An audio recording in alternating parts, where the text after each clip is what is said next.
Tony Grossi, longtime Browns beat reporter, ESPN Cleveland. This is kind of his biggest concerns at number 2.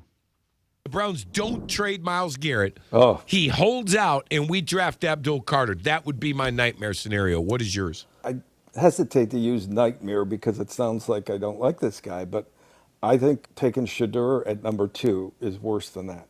Really? I just don't like his arm strength. Okay. I've been watching more and more, and I just think So, Tone, you're saying Baker had a better arm than him. And I think Tony, isn't it fair to say also the celebrity quarterback thing rubs you the wrong way? it does. Now, Bernie kind of relieves some of my angst about that, but yeah, it is an issue with me. I don't want a circus again. I think Cam Ward is just down to business, no nonsense football. It's kind of interesting. Again, the arm strength concerns me. The celebrity quarterback, if you win, do whatever, you know what I mean? Just show up on Sunday and win, and everything else will take care of itself. Conversely, though, if he loses, that noise is a lot louder because of who his father is. Yes. So, I mean, I know Yes, you shouldn't have to consider it, but you kind of have to. That's absolutely fair, without question. All right, so the question becomes, Cam Ward's not on the board at number 2. What do you do?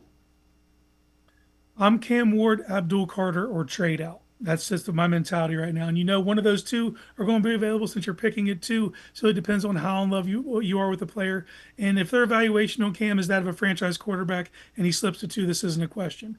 But if it's a borderline for them, whether he could be the franchise answer and you get phone calls and you get a king's ransom, you have to consider trading out. So it's all based on your evaluation.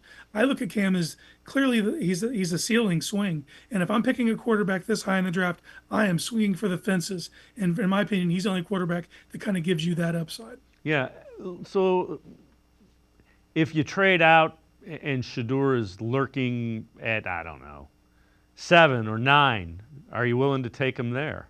If you trade out at 2? Personally, I would.